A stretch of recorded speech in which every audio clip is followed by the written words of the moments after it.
Bonjour! Je vous fais une petite vidéo pour vous expliquer comment fonctionne un compteur de rang. Donc, à la base, un compteur de rang comme ceci, ça comporte 10 anneaux, une perle qui est fixe à une extrémité, une perle qui est amovible sur un crochet, un anneau central qui est d'une couleur différente. Dans ce cas-ci, c'est vert, qui nous indique où est le centre pour qu'on puisse le voir plus facilement.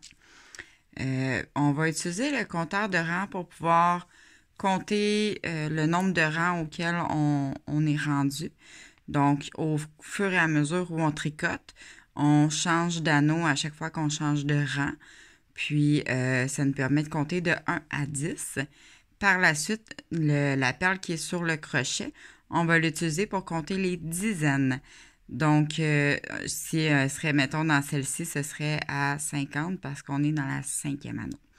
Donc, je vous le montre en action. Je vais tasser ça ici.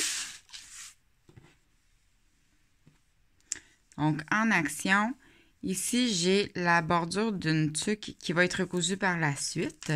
Donc, c'est tout simplement du jersey. Puis, je suis presque arrivée à mon compteur. Donc, ce que je suis en train de faire ici, c'est que je l'utilise vraiment comme si c'était mon marqueur de début de rang. Puis, à chaque fois que j'arrive dessus, je change d'anneau pour pouvoir compter le nombre de rangs que j'ai de fait.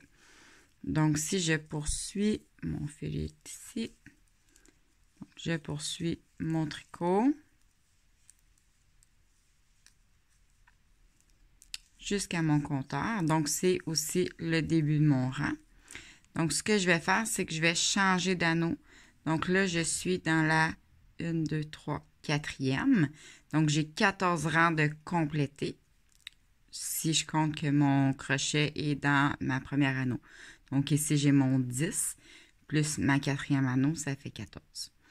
Donc, je change mon marqueur pour aller dans ma 5e anneau et je le glisse tout simplement de l'autre côté.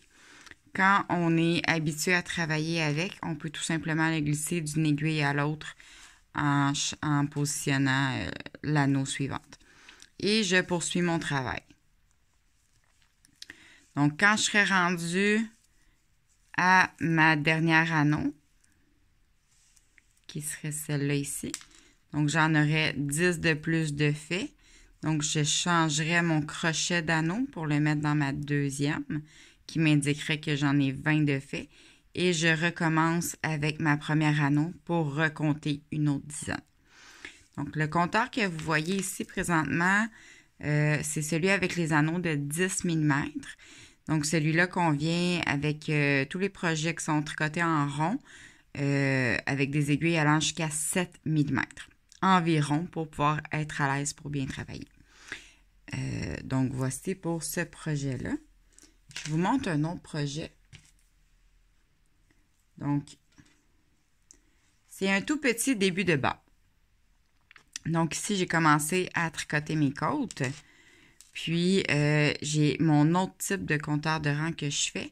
Donc, qui est beaucoup plus petit. Les anneaux, c'est des anneaux de 6 mm. Puis, ça va convenir avec des aiguilles allant jusqu'à environ 3 mm pour être à l'aise pour bien travailler. Donc, ici, si on regarde, j'ai 1, 2, 3, je suis dans la 4e anneau. Donc, j'ai 4 rangs de compléter.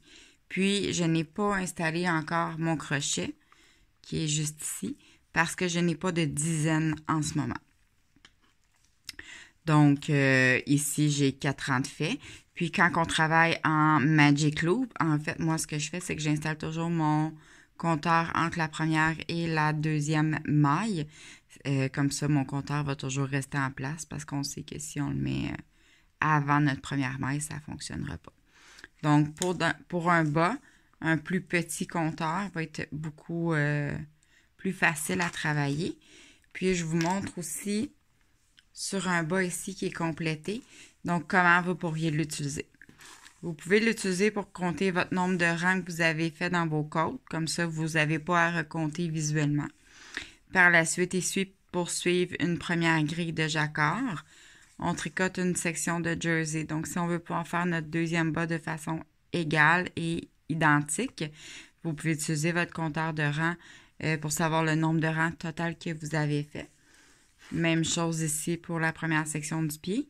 Puis ensuite, on peut l'utiliser pour pouvoir suivre une deuxième grille de jacquard ou quelque chose comme ça, qui nous permet de savoir toujours à quel rang on est rendu dans notre projet.